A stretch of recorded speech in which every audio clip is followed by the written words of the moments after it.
This episode of Bookworm is brought to you by the St. Louis Pen Show, June 25th through June 28th. Find out more and get your ticket now at stlpenshow.com. All right, Cory, let's do some follow-up. You've got a couple of them here. And I know we don't have to get into specifics, but I do want to give you the public forum to declare your victory in doing these action items. So, Mike, I did all of my action items, but I didn't just do them. Here's the value of this, right? Like here's the great thing is I didn't just do them, okay? I did them successfully. Like I got something out of them. Like I feel so good about having done them. And that was what that was the text I sent you. To the point of my focus question, right? So the authors of the last book were saying, How to Live a Meaningful Life. What the authors of How to Live a Meaningful Life were saying was, who am I becoming? Your focus question should be, who am I becoming? So I say I am becoming someone who pours into others to help them know the Lord, love the Lord, and advance his kingdom. And it's like, done. Like it came so naturally. It was just there. Like it was 100% there. And I was like, oh, this is it. Like done. Like this is fantastic. And that felt really, really good. So I'm pretty happy about that one. I feel really good about that one. The second one is there a formative community that needs to be developed? What I'm encouraged by on this one is, yes, I'm excited about it. There's actually two in my mind, and the question is figuring out which one's the one that needs to be developed now. And that's the exciting part. And that's the one I'm not going to go into details on. Okay. But it's like, yes, there are two that are very, very valuable, low-hanging fruit. We should do those tomorrow. And I'm excited about this. Nice. Yeah. How about you? Mine was to consider how to make the library a more formative community. And this was never going to be completed within a week. But I would say if we're going to give ourselves a grade, this is a green check mark. Good. And it is done because this is something that I have been turning over and over in my head for a long time. It was actually sort of the genesis of the Pro Show today, where you gave me some feedback on a signature framework that I'm developing, which is broader than just teach people how to use Obsidian. I've been really thinking through like, what am I actually trying to help people do that's important? Not just use an app better, but like what's the outcome they're trying to achieve? Feel like I'm getting closer to that, but also the whole idea of the formative community led me down a rabbit trail where it actually is influenced by the book I'm going to pick next for Bookworm. And so I'm not going to share exactly what that is, but I will share that there was a podcast episode, and I'll put the link in the show notes for people who are interested in this, but there's a Nathan Barry show episode where he's talking to the author and his business partner from this book that we're going to cover in the future.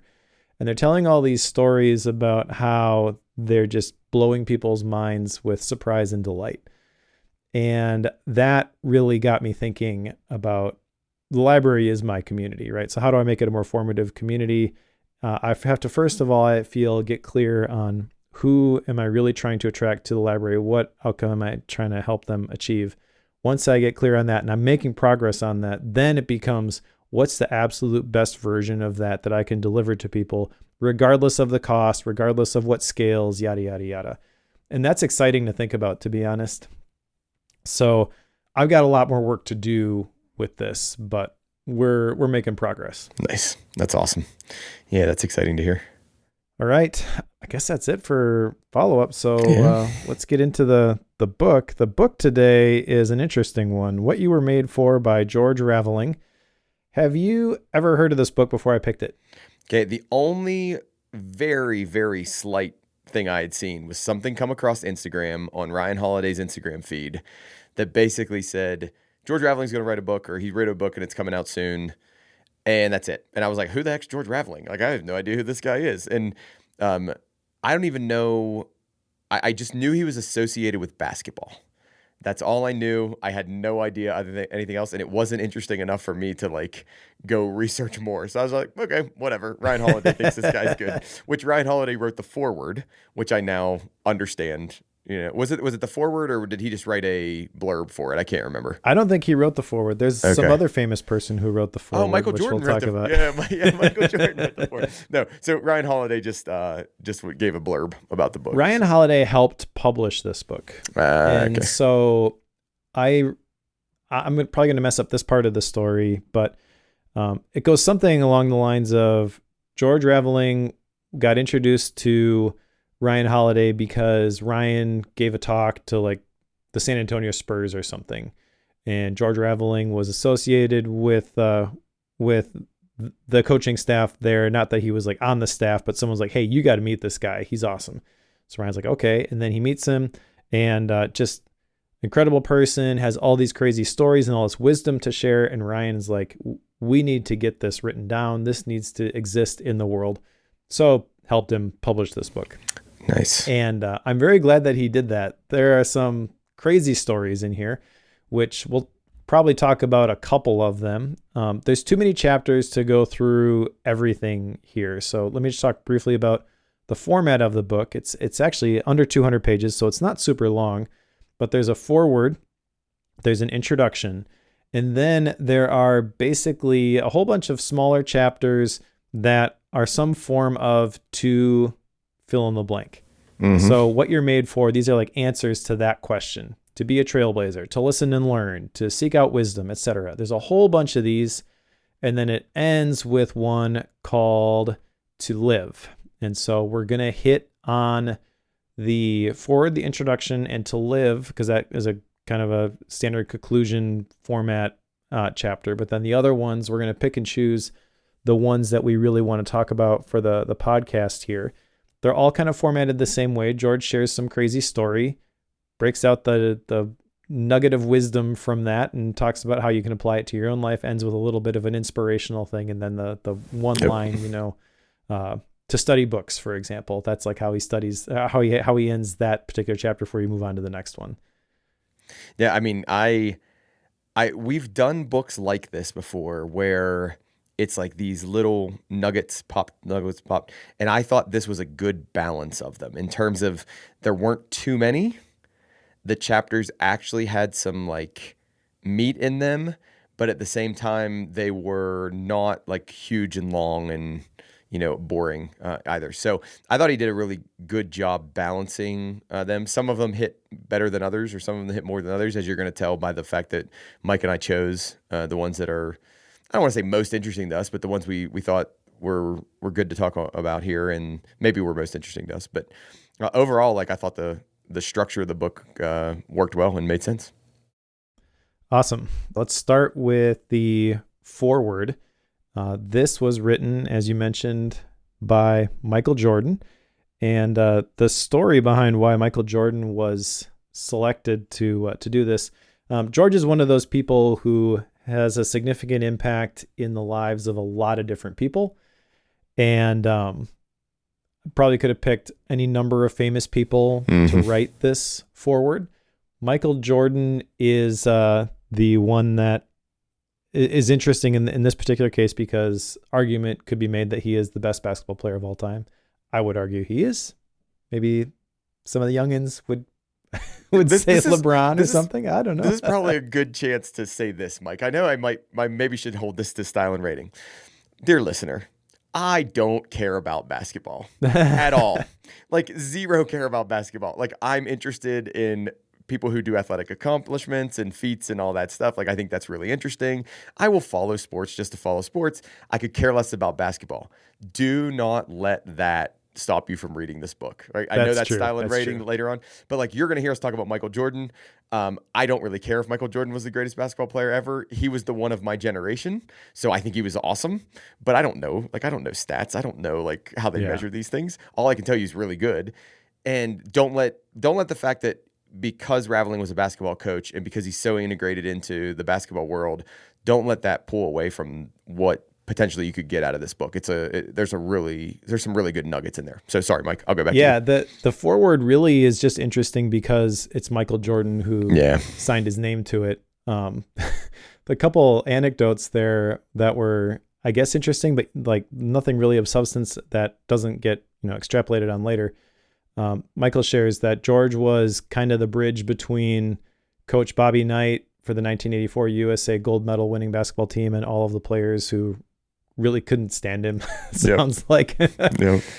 So he's sort of a people person, and then also mentions that George is the person who convinced him to listen to the pitch from Nike. That's actually one of the chapters I want to talk about later, so we won't get too much into that. But there is an alternate universe where the whole Air Jordan thing does not happen. Yep.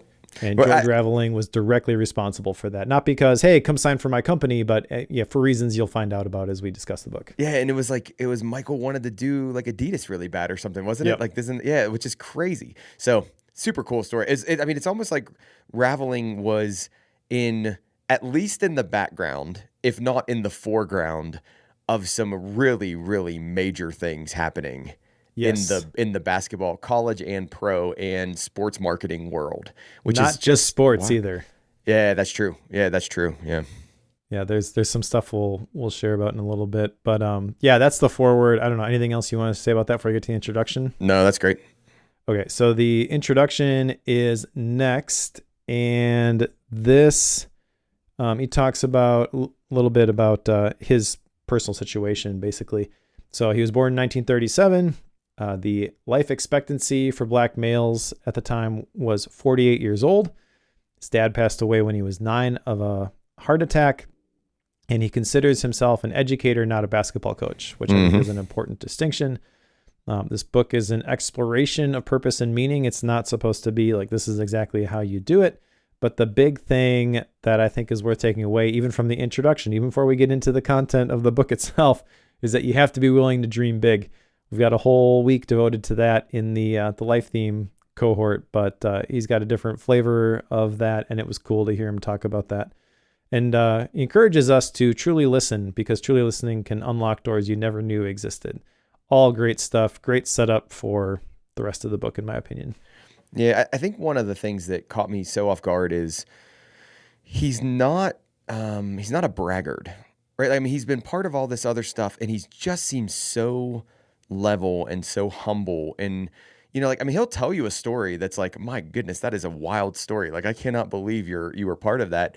But like, it's the thing to teach you the thing he wants to teach you, right? So this idea of the fact that he's an educator, it read at my direction, George Raveling, educator. Like, that's what he had on his like placard outside of his office.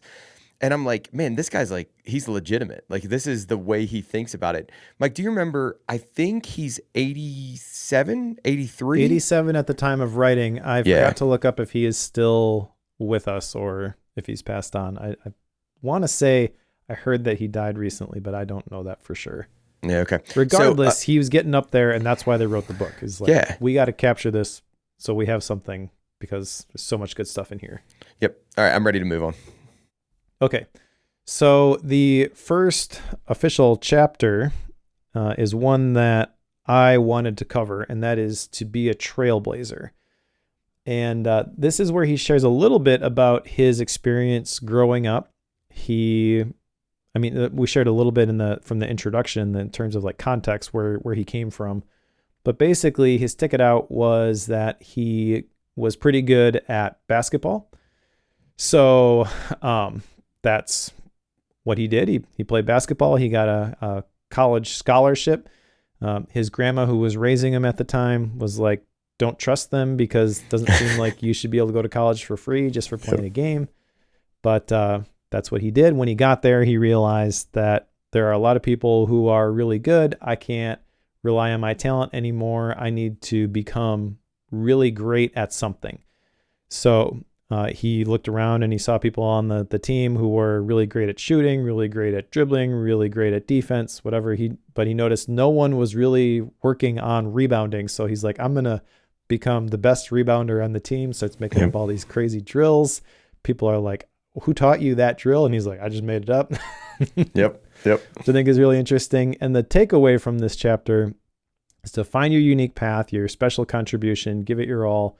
And he kind of frames it through this lens of the well-trodden paths have already been carved out by other people. And I thought that was great. This is interesting too, because it's also right at the intersection of like the follow your passion sort of thing. Like that's not what he says, but I can see how it gets twisted that way a little bit. So I don't know. This is kind of interesting to me because I agree with what he's saying here, but I can also see how like, well, just do the thing that you're really good at. Like that's not what he's saying here. He says in life, it doesn't matter why you get an opportunity, only what you do with it. So I think that's the clarification there is you got to recognize where those opportunities are, recognize that the universe doesn't really owe you anything. In fact, he'll talk later about how you should be asking what you can give back, what you owe the world, that sort of thing, kind of Viktor Frankl-ish.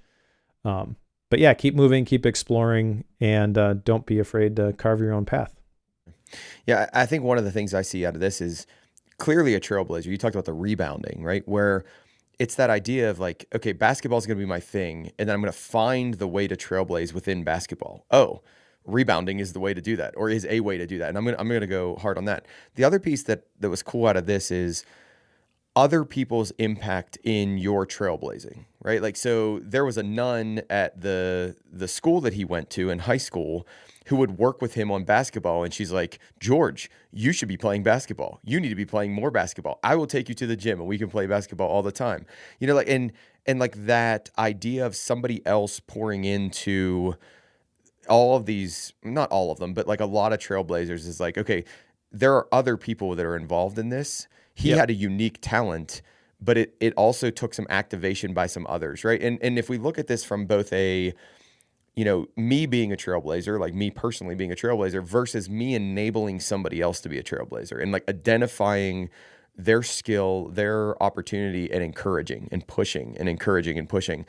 It's just a really, like, it's a really cool story about his early life and how it kind of encourages us to you know, do that less trodden path and move forward. So I thought that was a good way to start the book.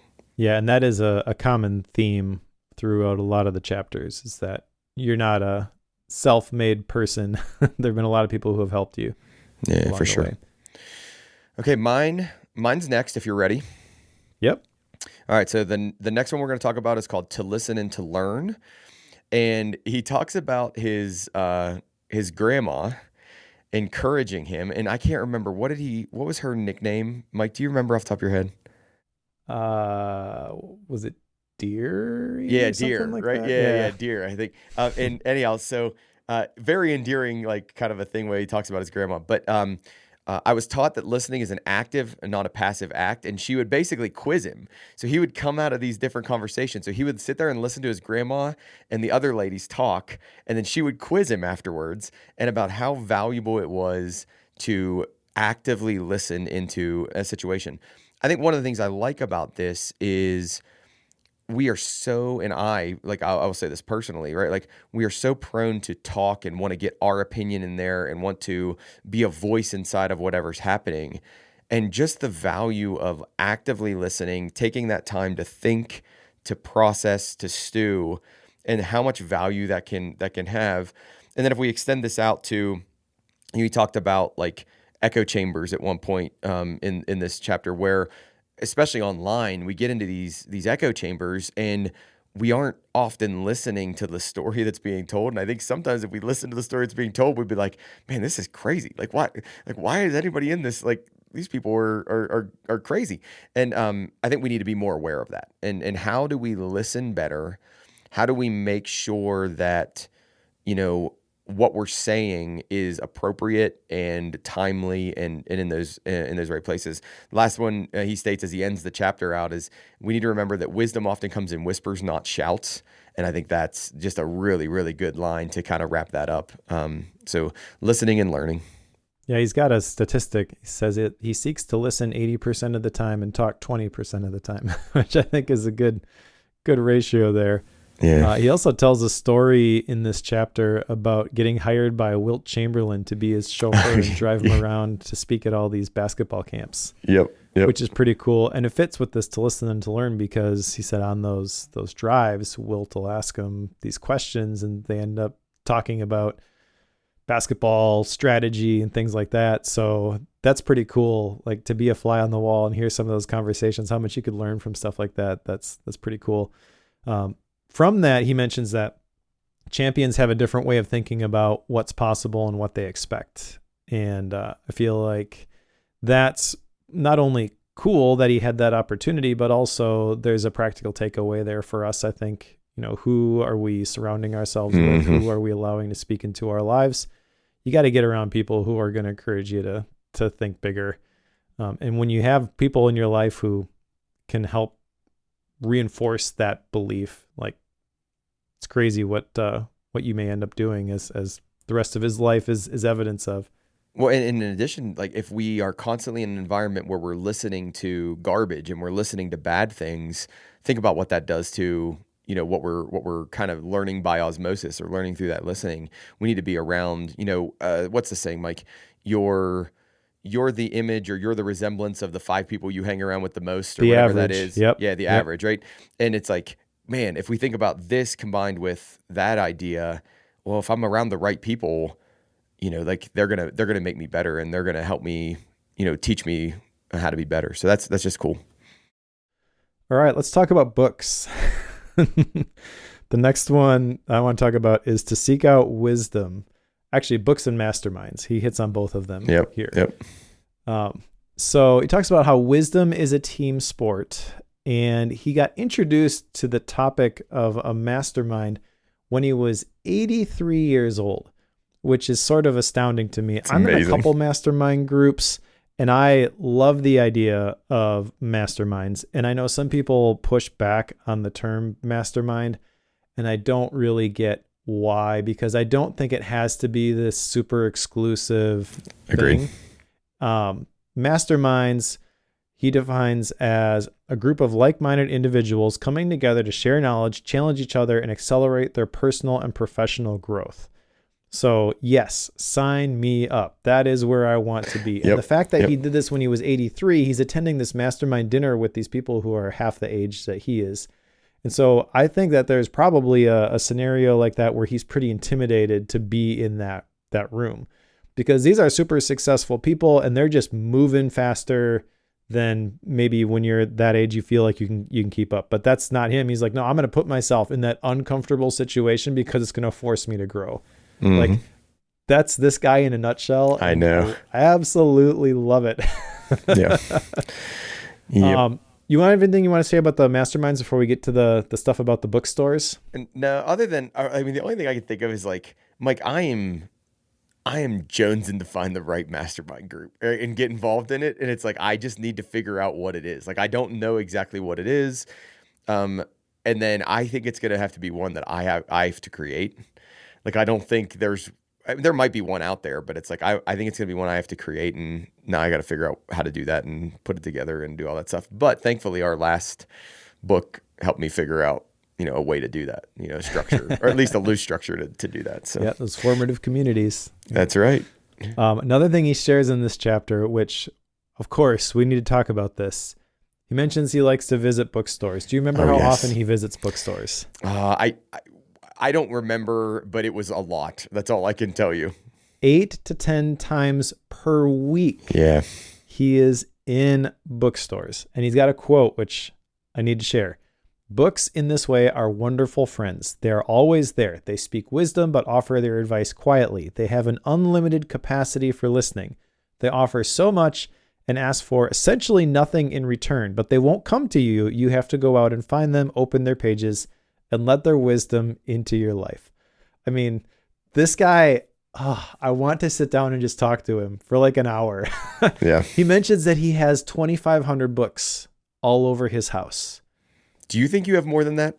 I was thinking about that. I'm probably pretty close. Yeah. I mean, we were at like 1,800 when Toby stopped adding stuff to the tracker because it was just too much to keep up with. I've definitely gotten at least a couple hundred since then. I'm pretty close. And so number one, this is validation for me. Yes. I will continue to stick books all over my house. I'm happy for you. But I really liked the description of going to these bookstores and just being around the books. Like, you don't have to go to a bookstore for that. You can also go to a library. I've actually been doing that recently, not to browse the collections, which I think is probably what he would be doing there. But there is something just about being around all the books. There's a library local to us that has these rooms that you can reserve for free. and they've got these great big glass boards in them. So grab my markers, throw them in my backpack, book a 2-hour brainstorming session. It's great. I absolutely love it. And I do think that just being in that environment kind of changes the way that I think about things. I think about whatever I'm struggling with in that particular scenario, not like struggling, oh, this is a problem, it's got to be solved, but just like I'm trying to figure out what to do with this thing for work. I've been working on it in my basement office with no windows, and I get stuck. If I go to the library and just start sitting down at the whiteboard, natural light, different environment, all those books around, like I think about the thing differently. Yeah. I notice that my thinking goes up a level when I change the environment like that. So do you think your kids have the same experience? Like if you took Toby or you took your, whoever else like to the library, do you think they would get the same experience? Because I have the exact same experience you do. Like I can remember sitting in libraries from a very young age and thinking like, this is just cool. Like this just feels cool. Like I like the feel of all of this, or bookstores or whatever. Do you think our kids have the same feeling? Well, my kids are probably not a representative sample, but yes, my kids do, to answer your question directly, because for a long time, we're like, hey, let's go do something fun as a family. Let's go to the library. Like we've been doing this for years, and we'll max out the library card. Each one will come back with like 30 books. I mean, it's not just books at this point. Joshua got the new Donkey Kong game for the Nintendo Switch from the library. Mm-hmm. Like, there's a slang definition for a library, and I forget what it is, like urbandictionary.com. And I came across it one time, and it was like a really cool place where you can get basically anything for free. Yeah. I was like, yes, libraries are awesome. But yeah, I think maybe they are a little bit of a undiscovered treasure for a lot of people. But we've kind of, if you take your kids to the environment, I think it does naturally happen to the point where we're doing all these college visits and stuff. And one of the things that I noticed Toby kind of keys in on is like, how's their library? Well, you're probably not going to spend a whole lot of time in that library anyways. But yes, this one is kind of junky and it leaves a bad taste in your mouth. I get it. They're changing too. So we don't want to go too far down this rabbit hole, but they're changing in terms of like storing books in an offsite warehouse. Yeah. And then having like a shuttle system to get those books here, because physical space on a university campus or a high school campus is so valuable that like those being used as different spaces, not housing a bunch of books. And I can remember at Penn State, I mean, goodness gracious, you get lost in the library. Like you could go down there and nobody knows where you went for 3 days. And so where's he at? Oh, he's in the bottom corner of the library. It's like, oh geez, Okay, yeah. We should move. All right. Next one. Yes. So the next one is mine, and it's To Keep Hope Alive. This one is a very powerful one that is actually significantly less about basketball. And it's basically, he finds himself, and I'm going to let Mike fill in a bunch of details about this because I know Mike's excited about it. But like he finds himself as a security guard in Washington, D.C. when Martin Luther King Jr. is going to give his I Have a Dream speech. And then I'll let Mike tell the exciting part of that story. Okay, so really the whole context for this is important to the story, because this is kind of how he tells his story. He's like, yeah, this is the thing that happened, but there's an element of humility here where like, this is just who he is. So he wasn't like, I got to be there. There's this historic event that's going on. He was not planning on going to the march. Okay, but he was with a friend, and he named the friend Warren Wilson. And his dad basically was like, are you guys going to the march? And they're like, well, no, we don't have any money for a hotel room. We don't have a car to get there. Like, they're coming with the excuses. And he says, just take the car. I'll give you some money, but just go. Okay. So they go and they get there the day before, and they're walking around on the grounds, and some bigwig in charge finds them and says basically, what are you doing here? Oh, we're here for the thing tomorrow. Oh, well, you're both big. They were like 6'4". Like, you want to be on the security detail? Yep. Okay, sure. So they end up working security. They have no real briefing, no training on this is what happens if this goes down. But he ends up being right by the stage. So he recounts the whole interaction where Martin Luther King Jr. is up there, and then somebody in the audience, I want to say Mahalia Jackson, yells out, "Tell them about the dream, Martin." Yeah. And then he goes into the thing that he's got prepared. I have a dream, the speech that everybody knows. And as he's walking off the stage, he walks right by George Raveling. And in that moment, George somehow has the wherewithal to ask Martin Luther King, before anybody else is there, "Can I have your notes from that speech?" So he gives him the piece of paper. Immediately he's swamped by all the bigwigs and doesn't see him again. But he has the original copy of the "I Have a Dream" speech. Yep. It's just a series of fortunate events, I guess, that he was in that place at that time. Mm-hmm. Very easily could have not been there, and how would his life have looked different after that? Yeah. But so crazy, and such a cool story. And I think one of the coolest parts of it too is what he does with it when he's older, where he's got this speech, and he could auction it off and make probably millions of dollars, right, from that. And I forget where he donated it to, but he gave it to a library. He gave it to it's like a university or something. Yeah. So they've got the original version of it, and they can bring it out, add it to their collections, whatever. At one point, Charles Barkley's like, "I'm going to beat up George and take the copy of that speech." Exactly. But he never does. Yep. That's awesome. Now, and I think then he ends the chapter, or he kind of, he gives you the motivator of the chapter is basically like, hey, every day you've got 86,400 seconds. And how are you going to use those 86,400 seconds to keep hope alive, to push somebody, to encourage somebody? And like his examples are so simple.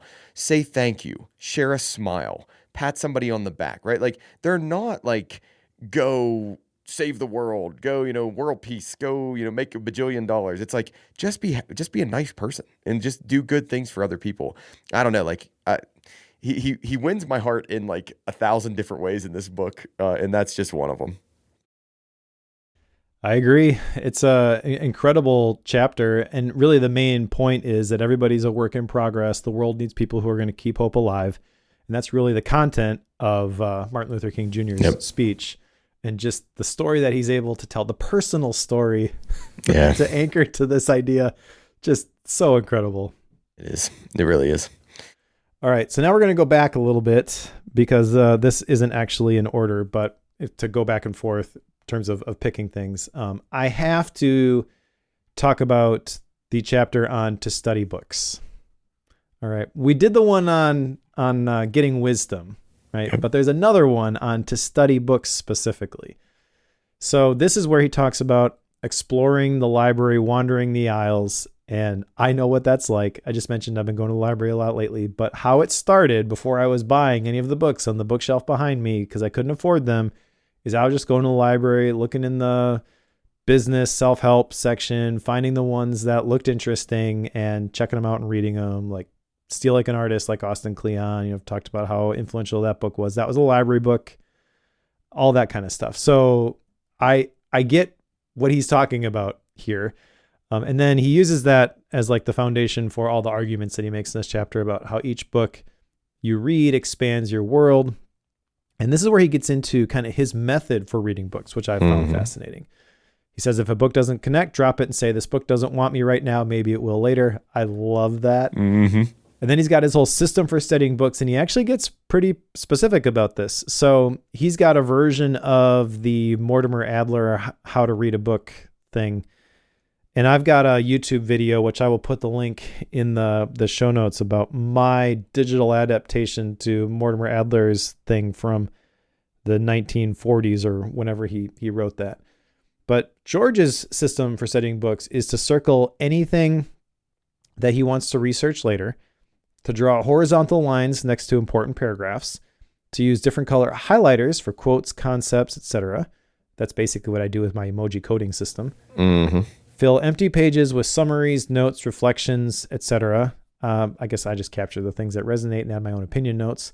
And then after finishing, he transfers those important insights into learning journals. I would love to see what those learning journals look Me like. too. But that's basically my Obsidian vault. Yeah. Me Which, too. by the way, I should mention, I've got a free version of the collection of the book notes that I've taken. There's like 200 books in it. So I'll put the link to that in the show notes as well, if people want to download those book notes and see what it looks like. But the thing I would encourage people who are listening here to do is to figure out how you can get more out of these books that you read. Don't read a book because I want to master a topic. Don't read a book because I'm going to apply everything that this person talks about to my life. Grab a book because you think it's interesting, or you're excited to read it because you think it's going to solve a problem that you're facing, and then look for what resonates and spit out the sticks. He mentions in this chapter something that I think is very profound. Books teach you how to think, not what to think. Yep. But they only do that if you approach them the right way, as having a discussion with the author and trying to figure out what are the things that I can glean from this and apply to my own life. Not, well, this person's successful, so I should do this. Add those things to my action items list, to my task list in OmniFocus, because you're just going to get overwhelmed that way. Yeah. You made the point that was the key point I wanted to make here, is that how to think, not what to think. And he contrasts it with the educational system, that the educational system wants to teach you what to think, right? Not as much how to think. And the fact that he calls it books are the path to liberation, right? Like the ability to lifelong learning and continue to grow, and to really that how to think thing. And it's like, man, what a powerful concept, what a powerful idea. Just to show everybody, or to kind of bring this home about how important he thinks it is, I came to see reading as a moral duty. To not read, to remain ignorant, was not only to be weak, it was to ignore the people who had fought so hard, yada, yada, yada, right? Like, I mean, like, he really, really, really, and then I think, Mike, doesn't he talk about the fact that he's always carrying around a book? Like, that he's always got a book in his hand? Yeah. Me too. That's how I got into reading. I carried a physical book everywhere. You don't learn to read more by carrying a Kindle. Yep. I'm sorry. Yep. You learn to read more by carrying a book. and this is the one area. So you all know this by now. If you're new to the show, you may not know this, but like Mike and I have this. I read digitally. He reads physically. Like, we have this divide here.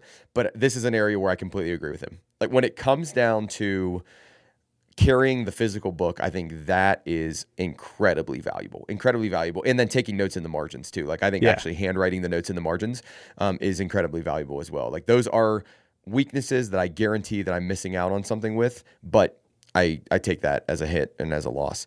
And let me just clarify, because my thinking on this is evolving a little bit. I still don't love audiobooks, but I also think that if you're going to listen to audiobooks as a supplementary way of reading books, totally fine. If you are choosing to use a Kindle and take it on the plane with you because you don't want to carry the big heavy books, and you're reading off of that instead, totally fine. What I really just encourage people to do is consider the basics first, right? If this is a habit you are trying to get into, don't try to, I haven't found the right tool yet, or I haven't found the right medium. The right medium has existed for hundreds of years. Yep. You pick up the book and you read it. And the more that you do that, the more you develop a taste for it. And once you have a taste for it, then you can try the other format. So I don't know. I don't think I would say at this point, I don't consider audiobooks to be reading. If that's the only form of reading you do, I would argue you're not really reading. But if you're doing that in conjunction with picking up the books and reading them, or reading them on the Kindle, that's fine. We can still be friends. Well, and I would agree with you completely. Like, if you're trying to develop a reading habit, don't do it with your phone or a Kindle. Do it with a physical book that you carry around. And like, I completely agree with you. Could not agree with you more on that. No, like, I knew you were going to love this chapter. I knew you were going to be like, yes, this is, I mean, everything from him telling you his method, to basically saying, hey, if you don't do this, you're a silly fool, and that's a problem. So don't be a silly fool. I knew you'd love this chapter. It's a good one. This episode of Bookworm is brought to you by the St. Louis Pen Show. If you love the feel of cursive writing with a fountain pen, or documenting your thoughts and ideas through journaling, or even just doodling, the 2026 St. Louis Pen Show is the place for you. It's Thursday, June 25th through Sunday, June 28th, and they're featuring special appearances by Brad Dowdy and Scott Jones, and emphasizing the central location of meeting in the middle. There will be 102 vendors from across 25 states and Canada, including artisan pens and pencils, vintage pen dealers, nibmeisters, pen repairmen, ink, journals, paper, stationery, clothing vendors, and much more. The Thursday is Trader Day. Friday is open to the public with an evening event of vintage pen panel and pen tasting, followed by a free dessert party. Saturday and Sunday are also open to the public again with an evening pen show after dark on Saturday night. There are 26 classes over those 3 days, including calligraphy, bookbinding, stamp making, and card design. And there are lots of additional activities this year, including a silent auction, scavenger hunts for kids and adults, journal meetup corner, limited edition stamp and sticker collection booklets, and much more.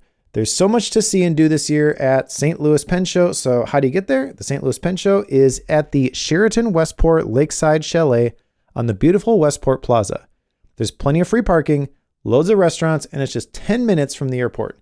You can also get a special Pen Show room rate of $155, breakfast included. So check out the St. Louis Pen Show website at stlpenshow.com. You can buy your tickets at $10 per day admission, $20 for a weekend pass, or $30 for a trader pass for all show access. You can find vendor information, sign up to classes, and get your ticket now on the website by going to stlpenshow.com. Our thanks to St. Louis Pen Show for their support of the Bookworm podcast. All right, am I up? Yep. All right, so my next one is called To Tell the Truth.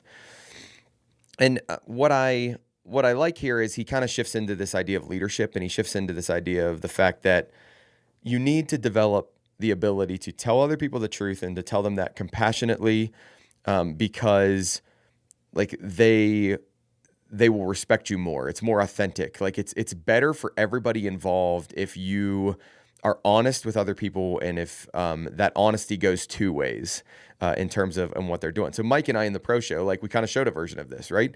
Mike throws his framework at me, and I'm telling him, like, this is what I truly think about this. Now, on any level, am I trying to hurt Mike? No. Like, I don't want to hurt him. I don't want to make him feel bad about any of the stuff he's doing. But at the same time, if I have an opportunity to help him make something better, and I'm giving him my honest opinion and my honest feedback, and I'm doing it compassionately, like that's wonderful. So I mean, he makes a statement here: the most caring thing you can do for someone is to tell them the truth, even when it's not the truth they want to hear. And I could not agree with that more. Like, I think that's a very authentic and a very true statement. That it's like, you may not like this, but here's my honest statement. He calls it a personal virtue.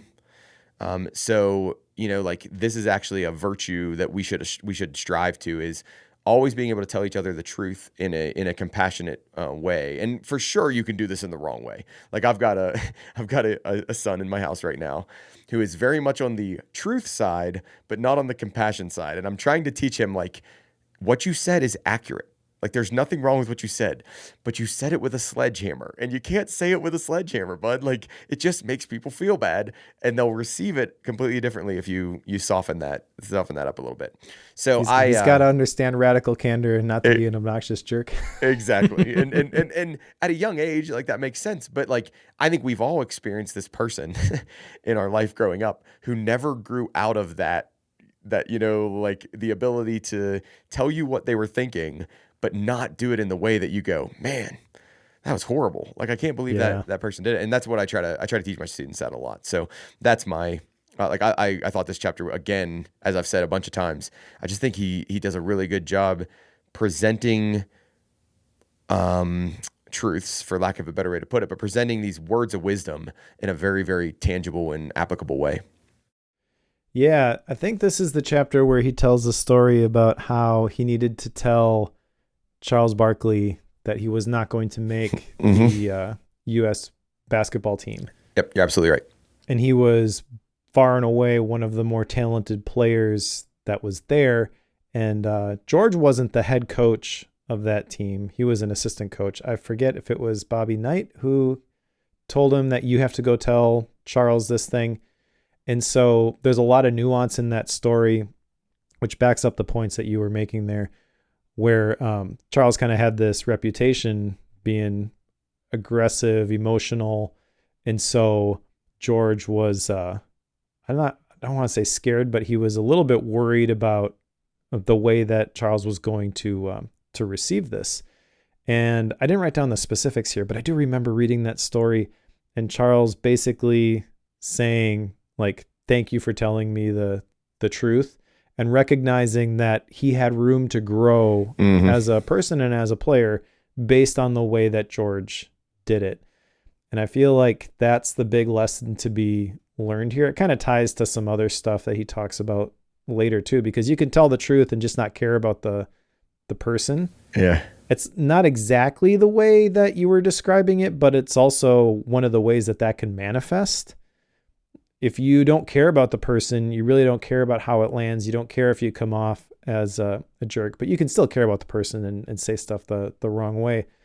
I don't know, but I feel like what's very clear in all the stories that he shares, but especially the one in this chapter, is that he's so concerned about what this is going to do to the other person, how it's going to help or hurt them, and what he can do to set them up for success. You know, that is kind of brilliant the whole book is brilliant, and I'm trying to figure out the way to explain this, but there's so much that's gleaned from the way he says things. Yes. Not even the specifics of what he says, but just the way that he communicates it. You're like, oh, I get it now. Like, so you talk about how to think, not what to think. And he demonstrates that in the writing of this book, right? Like the way he words things. I would have never been able to get here until you said that. The way he words things, it's like, oh, that's how he thinks about that. Like, he thinks about it differently. Like, it's really good. That's a really good point, Mike. Cool. I added one in here if you're cool, because I'm great. We've got a little bit more time than I thought maybe we would. No, that's great. Okay, so I wanted to talk about to build your team, because this is one of the ones that I did take a bunch of notes on, but when I was trying to keep the outline a little bit short, I actually cut this one. So he's talking about building a team in terms of a coach. He obviously applies this to the family dynamic as well, but I think there's just so much of what we were just talking about that is evidenced in this particular chapter. So I don't know. I'll start, I guess, with the quote that he shared by Winston Churchill, which is kind of a funny quote. He says that my most brilliant achievement was my ability to be able to persuade my wife to marry me. And then he talks about how your family is your most important team. The most important ingredient in a marriage is forgiveness. So there's like some standard relationship advice stuff here. Talks about how it's easy to focus on what's wrong and let minor disagreements fester into major conflicts. But the thing that this chapter got me thinking about is, I have no trouble thinking about building my family. And then he's obviously talking about building a sports team. And I don't have any action items from this book, frankly. I don't either. But the way that this, the mental thread that this is tugging on in my brain is, what are the other teams that I can build? Yeah. Like there's a small group that I lead at my church, and I am absolutely inspired by reading this. Like, how can I show up better for those guys? We talked about the library and the formative community building. I feel like that's an element of this. Any sort of friend group that you're a part of, I feel like it's natural to read this and be like, how do I be a better friend? How do I better serve those people? Even if that's not the purpose of the group, I feel like it's impossible to read this and not be thinking that way, at least. Yeah, I agree.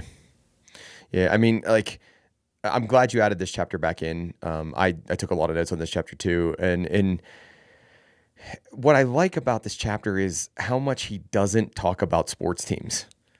That, like, he could just talk about sports teams the entire chapter and talk about, building a team in terms of him coaching, him being on a team, like the Olympics and, the team at Nike and all that stuff.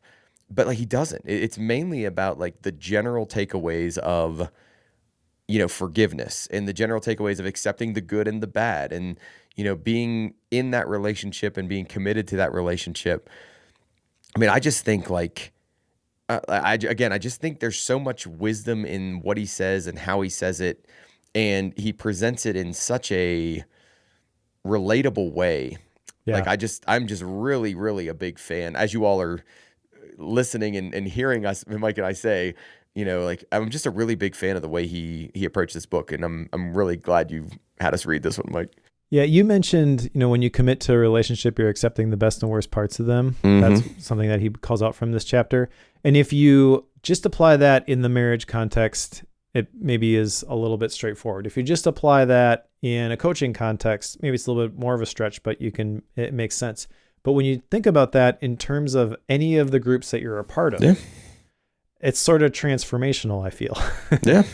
Because like when we agree to do this podcast, right, I'm not just saying Cory can be the co-host because of all the positive traits that you bring to the show. I got to deal with all the other stuff too. And likewise, in fact, it's probably unbalanced the other way. That's not true at all.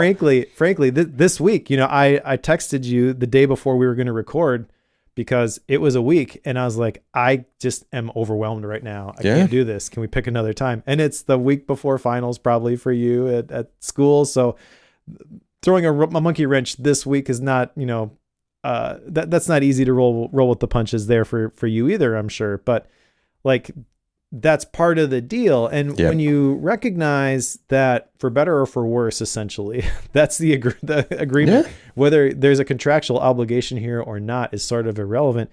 It changes how you show up for people because it's no longer about like, well, I'm going to continue to put up with you as long as I like what you're doing for me. It's not about what I can get. It's about what I can give, how I can help, how we're better together. That changes everything. Yeah. I completely agree. Like when you think about it this way, in any context, it's like, oh, okay, the 2-person team, a 4-person team, a 6-person team, or whatever it is, and you go, everybody's gonna have good and bad. Let's go. Like here we go, and it just changes the way you think about the entire relationship, and it makes you more willing to talk about, communicate, accept, and work through those things that are inevitably going to come up. And I try to teach this to my students all the time. There is no perfect team. There is no team where there's no bad. And it's like, just get over that now and just be ready for it. And when it comes, talk about it, fix it, figure it out. Now, things can get too bad. And like, then you got to start to have those conversations, those honest, compassionate conversations where you go, hey, listen, man, you got to stop doing this because you're killing me. Like every time you do this, you kill me. But like, if you both come into it with that right mindset, and Mike, you would come to me and you'd say, Cory, like you really have to stop doing this thing because it's messing up the show this way, or it's completely revamping my schedule and it's stressing me out. I'm going to go, oh yeah, I can see how that would do that to you. Let's figure out a way to fix that. Like we should probably fix that. Like it just changes the way you think about it. So I'm a big fan of the way he thinks about teams. Awesome. All right, next one's yours. All right, next one's mine. To win the day. So to win the day is what it sounds like. I mean, this is not a new concept, especially for us in the bookworm world. But basically, it's this idea of, like, it's not, he calls it, this is the way he talks about it. It's not a single victory or a big moment. It's about showing up, doing the work, making those small daily choices that add up to something great over time. And I just think the more we can instill this into our brain, and the more we can live a life where we do this. Hey, sometimes I'm going to hit the home run. Sometimes I'm just going to try to hit the ball. But like the goal is I wake up every day and I just try to hit the ball. I just try to hit the ball. I just try to hit the ball. And like this gets to time blocking. This gets into the weekly planning. This gets into those small steps, the intentional calls, the everything we do, right? Like are we going towards what Mike would say vision and values, right? Do we have alignment in those things, and are we doing those things? And I can tell you personally, I don't have to have the greatest day ever where the most immaculate thing happened in the world and like, oh my gosh, I'm riding on cloud 9 to feel like I've had a successful day. But I can tell you on the days when I wake up and I'm like, dang it, I just didn't do it right. Like I was distracted here. I wanted to get these 3 little things done and I only got one of them done because I was distracted or lazy or, I wasn't doing it right. Like I didn't show up and win the day. Those are the days I get frustrated. It's not the days where I don't hit the home run or I don't make immaculate progress on this project. And I think that's, that's where he really wins me on this. He talks about a quote from Winifred Gallagher, which I'd never heard of Winifred Gallagher before, but in their book Wrapped, your life. Love that book. Yeah. So I've never read it, so I didn't know anything about this. But your life, who you are, what you think, feel, and do, what you love, is the sum of what you focus on. And it's this idea, like Mike has in his framework, vision and values, right? Like it's that vision and values. What are you focused on? Are you aligned? And then that'll drive the rest of this. And I just think it's a really good takeaway from this chapter. Yeah, he mentions that our focus shapes not just our experiences, but our identity. And he talks about the 4 areas of focus that he calls key pillars. I maybe would nitpick these a little bit, but I think they're pretty solid. Energy management, time management, environmental management, which is interesting, and then productivity. I feel like productivity is kind of all of those wrapped up. Yeah. But I think I know what he's talking about with productivity stuff. The big idea here, though, that challenged me is the be better today than you were yesterday. The 1% better, kind of like what you're talking about. But he says the true test of greatness is finding ways to push yourself to keep growing and evolving. So I've got this saying, probably mentioned it on this podcast, keep going and keep growing, right? That's sort of a personal mantra. But then he gave additional context to that when he talked about Kobe Bryant and the Mamba mentality. I'm not sure if you've heard that term before. I have heard of it, but I had to be reminded as he described it. Yeah, so Kobe's nickname when he was playing was the Black Mamba. And so that was his thing, his Mamba mentality. And basically what it meant was do whatever it takes to be great. So get up early, do the workouts, all those kinds of things. George shares in this chapter, he defines it as you have to work hard in the dark to shine in the light. But that's oversimplifying it. I feel like because I'm a basketball fan and I am familiar with Kobe Bryant, that gives me more context to this. If you know who Kobe is, you can also see that this was not just a basketball thing, because again, like what he shares, maybe you don't really grok it until you understand, the way that he shares it, or you see the way that he shares it. So he mentions, because Kobe, he retired, and then a few years after he retired, he died in that helicopter crash. I forget how old he was when he died, but he was pretty young. And he told George directly at one point, the story shared in this chapter is that he said he was going to get better at business than he was at basketball. Yeah. And if you understand his approach to the game of basketball, you have no doubt that absolutely he was going to do that. And that's the thing that's inspiring to me. I mean, coupled with the fact that he died in a freak helicopter crash. None of us are guaranteed tomorrow. What if it all ended? Can you say you left it all on the field? That's what I want to be able to do.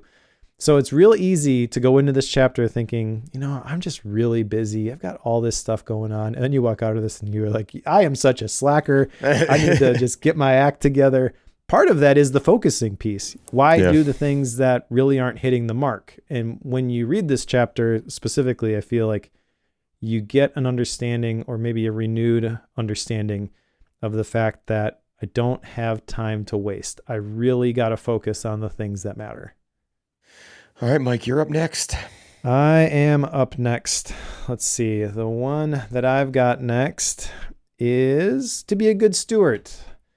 Yes. I love the term to be a good steward. And we're skipping a whole bunch of great chapters, by the way. We are.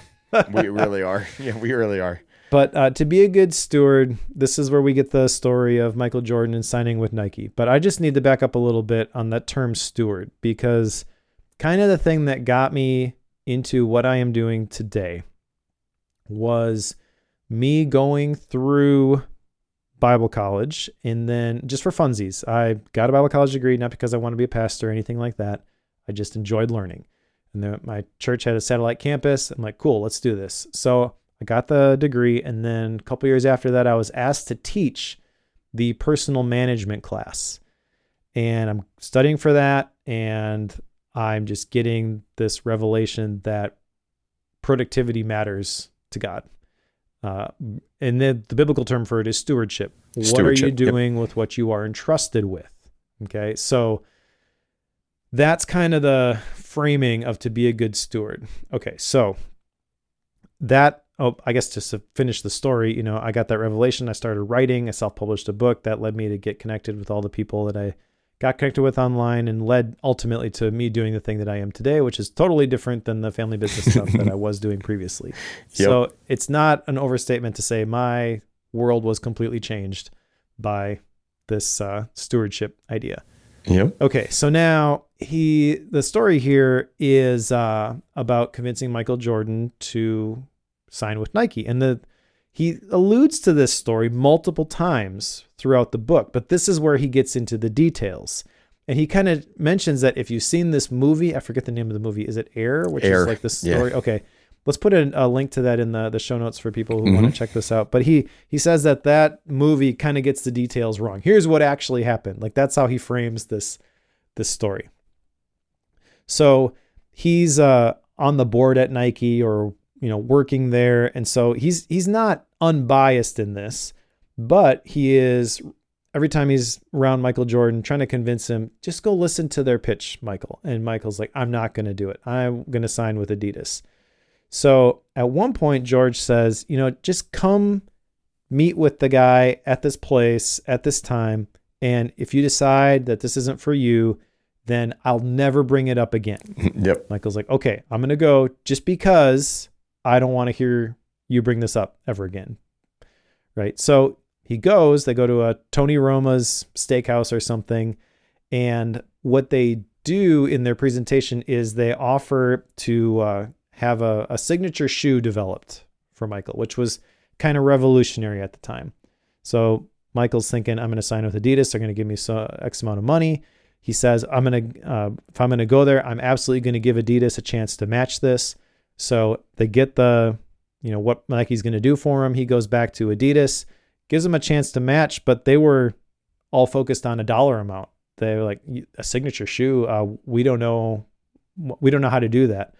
So Michael signs with Nike. The first Air Jordans sell $126 million by the end of the year. And the rest, as they say, is history. It's history. So I love this story because it's easy to leave out some of the details and be like, well, George worked for Nike. Of course, you know, he's trying to get Michael to be their client. But in this chapter, he talks about the stewardship aspect of this and how he really felt an obligation. And you can take this at surface value and believe him, or you can be like, no, obviously he's biased. I choose to believe him based on everything else that he's shared in this book so far. But he mentions how stewardship goes beyond just serving others in the moment. It's not about control. It's not about taking credit. He just really believed that this would set up Michael Jordan for success in a way that he would not get if he signed with Adidas, or Converse was the other one that was the big one back in the day. So he just wanted to make the introduction, let the chips fall where they may. It's Michael's decision. He can do whatever he wants. But it was like he had this gut feel that this was the right thing for Michael. And ultimately, it was obviously the right thing for Nike. Yeah. But that's why he pushed on it. It's like, I just feel like this is supposed to happen. And so that's inspiring to me, because it's not about what he can get out of it. But if I'm honest, and I use that as a template, I can recognize those moments in my life where it's like, I really think you're supposed to do this, not just with my kids, although that's probably one place that this gets played out. But do I have the guts to care enough about somebody else, to be in their situation, to see their situation and be like, I really think you're supposed to do this, and to push a little bit harder maybe in that situation, not because of what I want to get out of it, but because I want to see the potential in someone get realized. That's a big ask, a big challenge, but ultimately I feel like it's inspiring to me. Yeah, I'm challenged by this every year, but especially as seniors start rolling out of CCU, where it's like, he defines it as the profound responsibility of being entrusted with the care and development of another person's well-being, growth, and potential. And I think about that the entire time that students are in at CCU and in the engineering program. But really, especially as they're starting to graduate, it's like, how do I advise you well? How do I, okay, are you going to go take this job? Or are you going to go take that job? Are you going to go into ministry? Or are you going to go into this other, this engineering profession? And it's like, the real answer is nobody knows, right? Like nobody knows what the best decision is for you and for the next 2 years, 3 years, 4 years, 5 years. But like, man, like the stewardship of the advising of this individual, of the mentoring of this individual, and it's fun. Like it's a great responsibility, but at the same time, it's a lot of fun. So I really liked that he hit on this and basically was trying to let people know you have this influence in people in your life. Like be a good steward of that. Like don't just flippantly be like, you should go do this other thing and not like actually pay attention to it. Actually advise them well. And if you tie this into the other principles, tell the truth, listen well, like, like all of these things start to compound on each other and it just becomes really powerful. It becomes really, really powerful. 100% agree. You want to kick off the last chapter? Yep. Okay. So as Mike said, we are going to roll into the last chapter here, but there are like so many other good to whatever chapters. I mean, like, you know what I mean? Like to da chapters. And we're going to hit the to live chapter, which is the very last chapter. But basically, as he gets older, he realizes that life's not about achievements and accolades. It's about the impact of others. And we've seen this in quite a few different things. The most relevant one would be how to live a meaningful life, which we just did, last episode. But then there's the second mountain, right? There's, from strength to strength. Like there's a bunch of these different books that have this idea of, okay, in the first part of your life, most people are dedicated towards achievement, accolades, job, status, money, family, like all these other things. And then you go, well, shoot, what do I do now? And then you go, oh, impact on others. How do I pour into other people? How do I pour into their life? And then he asked the direct question, how will I use the remaining time? How will I ensure these last minutes are played with purpose and impact?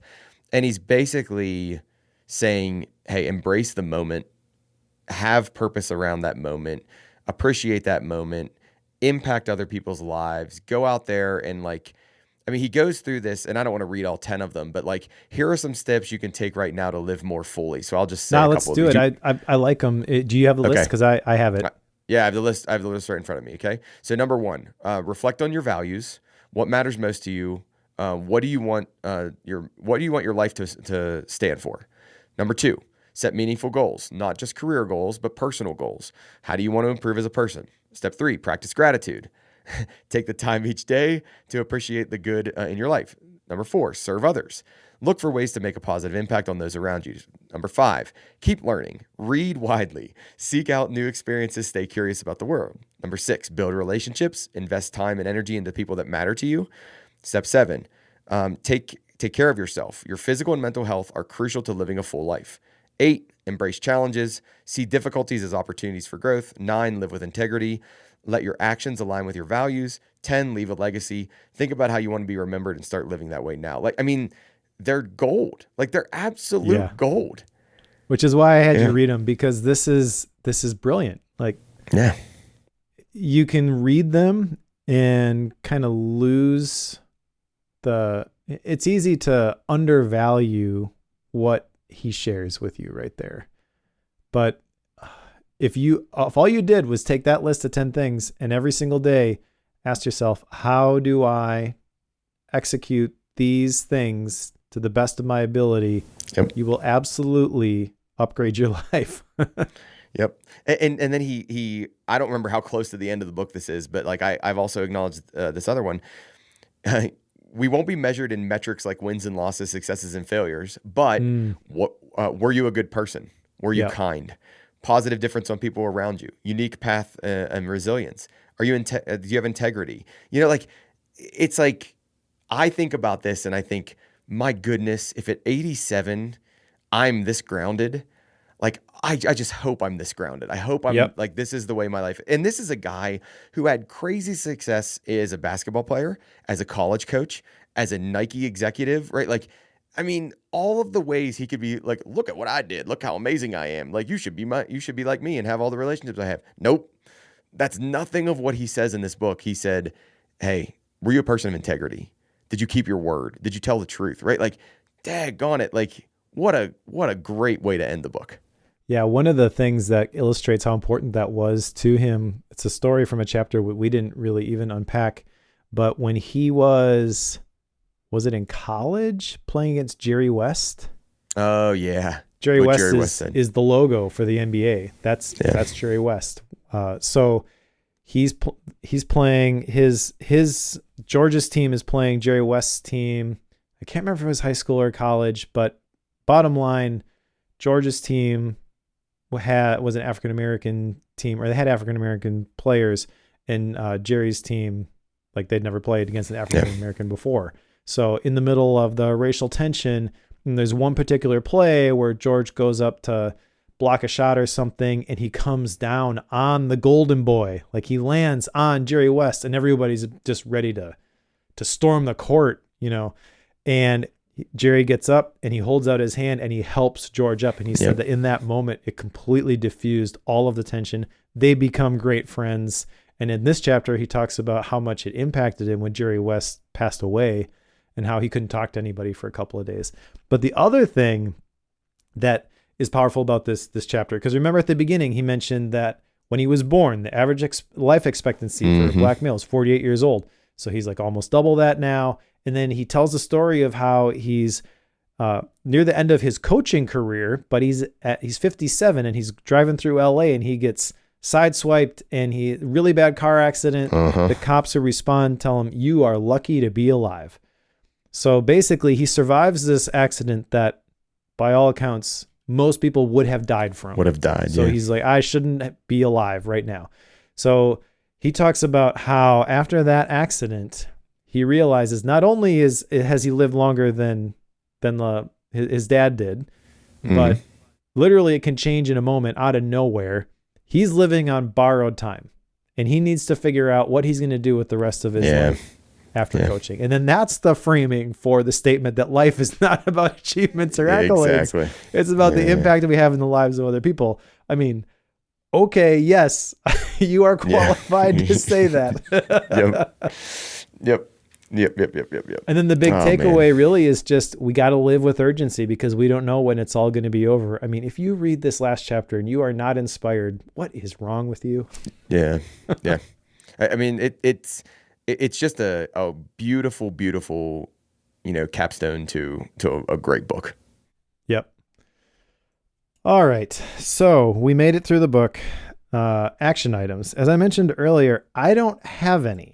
0. You're making a 0 on the video also. So no action items, which is kind of weird, I think, for this book. But I guess that's just a testament to the format of the book and how it's more of an inspirational book than it is a tactical, here's how you do stuff. I do think there's lots of possibilities still for action items. Even talking through it, I feel like there were a couple places where I was like, oh, that's almost an action item, but I don't have anything written down. I don't know if I really want to do that. There wasn't anything that crossed the line for me, but I do think that it is quite possible to be inspired to do something specific from this book because he does share a lot of specifics and about the way that he thinks about things and the way that he does things. This is related to an action item. Like, I can very much see this as being a book that I gift to people. Yeah. I won't call it an action item because I don't have a person in my mind right now. But hey, young man who's in my life, go read this book. This guy's got it figured out. He's 87 years old. He's got it figured out. Don't even pay attention to the basketball stuff. Those are just good stories, right? Just listen to the wisdom coming out of this book. I think that is the closest thing I have to an action item out of this book. Okay, so I'm going to give us both an action item if you're cool with it. Let's find somebody to give this book to. Yeah, okay. That's a good one. Yeah, that's a good one. Yeah. All right. Then style and rating. It should be abundantly clear if you have listened to this point that I really like the style of this book. I do think that the Ryan Holiday influence comes through in the formatting of the chapters, the fact that they're also short. Because that's kind of how he does it. Yeah. I hadn't put that together. There's no 3 parts, but there's definitely the story principle arc here with these chapters. What makes this unique and makes it not feel like a Ryan Holiday book at all is just the amount of lived experience and the amount of wisdom that George Raveling had, personal wisdom George Raveling has, that definitely comes through. So Ryan, well done, mission accomplished. Because I think Ryan would say, I don't want this to be, I don't want people to see me in this. I just want to amplify George's story. Yeah.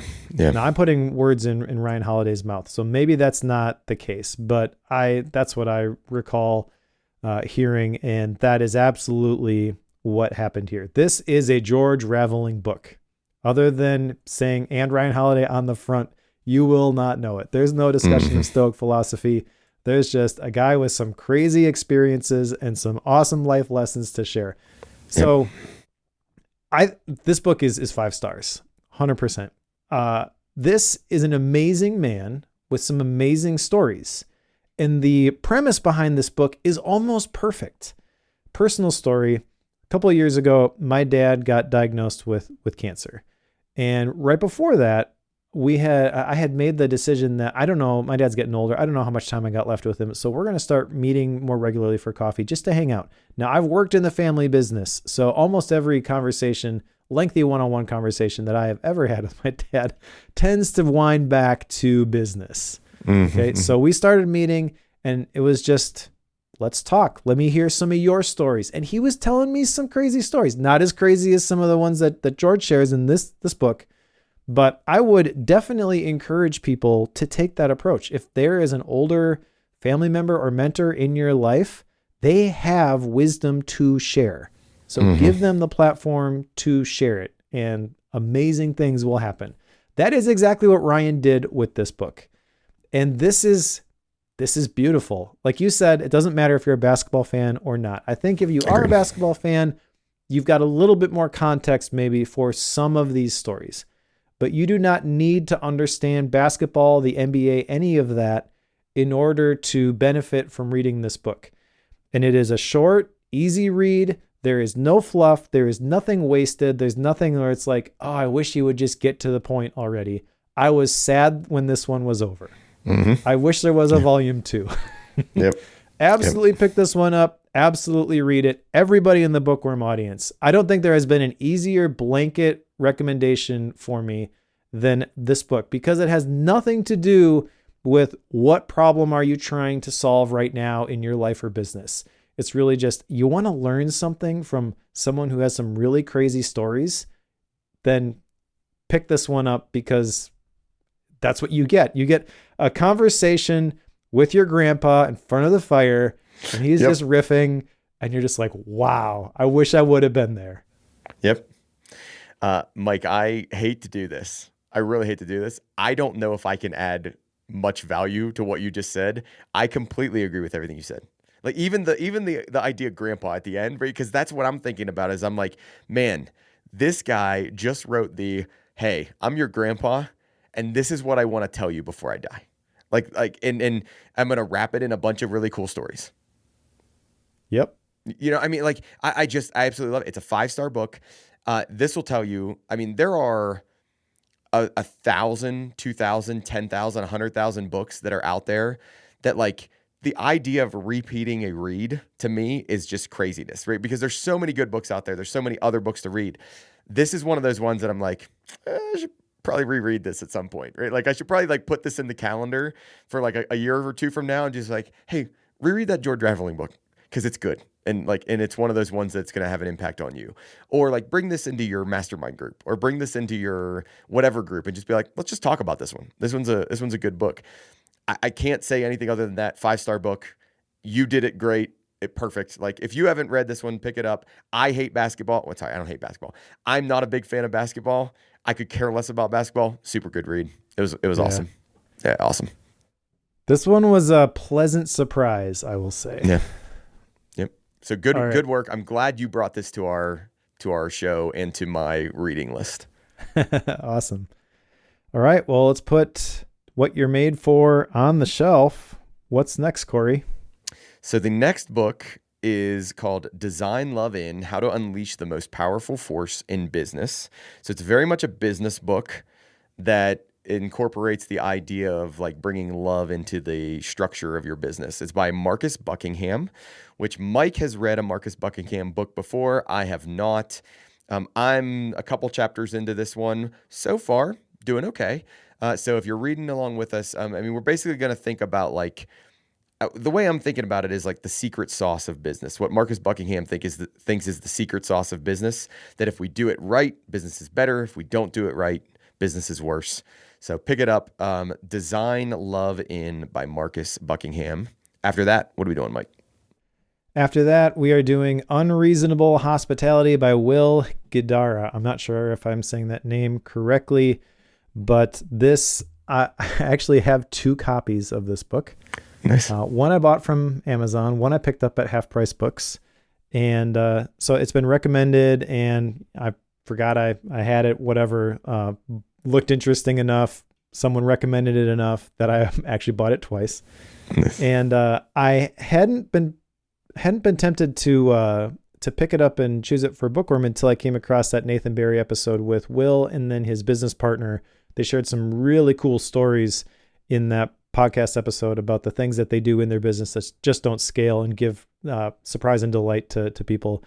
As I mentioned way at the beginning, that's really been influencing my thinking about the formative community that I want to build in the library. And I think this is probably going to be more relevant than I originally thought. So when I read it, or when I first came across it, I kind of thought it was like a business book. And how do you apply this to like a service-based business? Because they have a restaurant.